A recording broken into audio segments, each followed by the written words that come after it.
ஹஜ் என்பது உண்மையில் இடங்களை மாற்றி மாற்றி தங்குவதைத்தான் நாங்கள் ஹஜ்ஜிலே காண்கின்றோம். தவாப் செய்கிறோம், சஃபா மருவா, மினாவில் தங்குவது, முஸ்தலிஃபாவுக்கு செல்வது, அரஃபாவுக்கு செல்வது, ஜம்ரா என்ற பகுதிகளில் கல்லெறிவது என்று இடங்களை மாற்றி மாற்றி அமர்வதைத்தான் நாங்கள் ஹஜ் என காண்கின்றோம். அங்கு கடமையான தொழுகைகளை தவிர வேறு கடமையான எதுவும் கிடையாது. எனவே இந்த வகையில் ஹஜ்ஜுடைய பொருள் என்ன என்பதனை நாங்கள் பார்க்கின்ற போது உண்மையில் இந்த எல்லா நாட்களிலும் அல்லாவை திக்ர் செய்வதுதான் ஹஜ்ஜுடைய பொருளாக அமைகின்றது.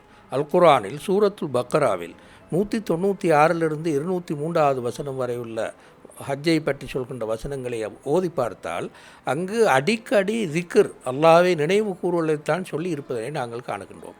சூரத்துல் ஹஜ்ஜிலும் கூட அந்த கருத்தை குர்ஆன் ஹஜ்ஜுக்கான ஒரு நோக்கமாக சொல்வதனை அவதானிக்க முடிகின்றது.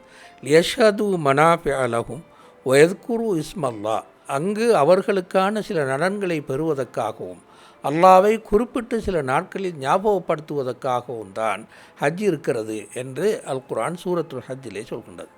இவ்வாறு ஹஜ்ஜை பற்றி சொல்கின்ற வசனங்கள் எல்லாம் மிகவும் அதிகமாக திக்ரை சொல்கின்றன. உதாரணத்துக்கு ஃபைதா அஃபல்தும் மின் அரஃபாத்தின் ஃபதுக்குருல்லாஹ இந்தல் மஷ்அரில் ஹராம், நீங்கள் அரஃபாத்திலிருந்து புறப்பட்டு சென்றால் மஷ்அருல் ஹராம் அதாவது முஸ்தலிஃபாவில் அல்லாவை நினைவு கூறுங்கள்.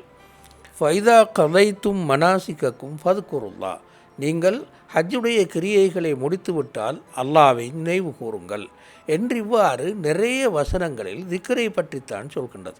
நான் எல்லா வசனங்களையும் மோதவில்லை, நீங்கள் அந்த வசனங்களை பார்த்தால் இதனை புரிந்து கொள்ள முடியும்.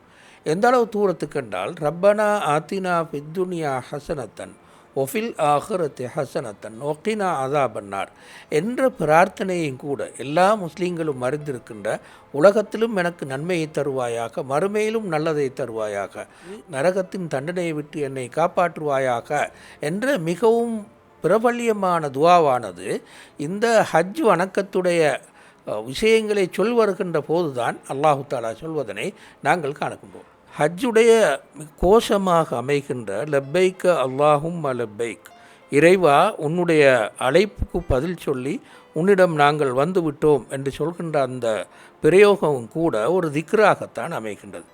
ஸல்லல்லாஹு அலைஹி வஸல்லம் அவர்கள் அல் ஹஜ்ஜு அரஃபா, ஹஜ் என்பது அரஃபாவாகும் என்று சொன்னார்கள். அதாவது ஹஜ் என்பது அரஃபா என்ற ருக்குனைத்தான் அடிப்படையாக கொண்டிருக்கிறது. அரஃபாவில் தங்காவிட்டால் ஹஜ்ஜை நிறைவேற மாற்றாது என்று ஸல்லல்லாஹு அலைஹி வஸல்லம் அவர்கள் சொன்னார்கள். அரஃபாவில் போய் ஒரு மனிதன் என்ன செய்கின்றார் என்று பார்த்தால் துவாவும் திக்ரும் தான் உண்மையில் அரஃபாவுடைய மிக முக்கியமான அடிப்படையான முழுமையான வணக்கமாக அமைகின்றது. எனவே அரஃபா என்பது ஹஜ்ஜாக இருந்தால், அரஃபாவே திக்ரும் துவாவாக இருக்குமாக இருந்தால் ஹஜ்ஜையே நாங்கள் திக்ர் துவா என்று சொல்லலாம். அல் ஹஜ்ஜு திக்ரும் துவா என்று சொல்கின்ற அளவுக்கு இருக்கின்றது.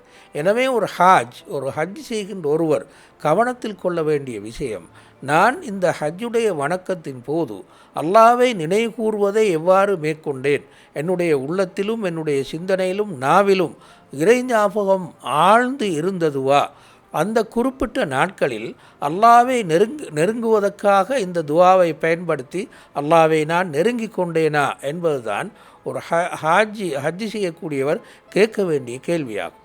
எனவே குறிப்பிட்ட இடங்களை சுற்றி வருவது மாத்திரமல்ல, இறை ஞாபகத்தை மனதில் இருத்துகின்ற ஒரு அடிப்படையான ஆன்மீக பயிற்சி ஒழுங்காகத்தான் இந்த ஹஜ் இருக்கிறது என்பதனைத்தான் இந்த வசனங்கள் அனைத்தும் எங்களுக்கு சொல்கின்றன. எனவே இந்த திக்ரில் ஹஜ்ஜில் இருக்கும்போது மிகுந்த கவனம் செலுத்துவது மிக அவசியமாக அமைகின்றது.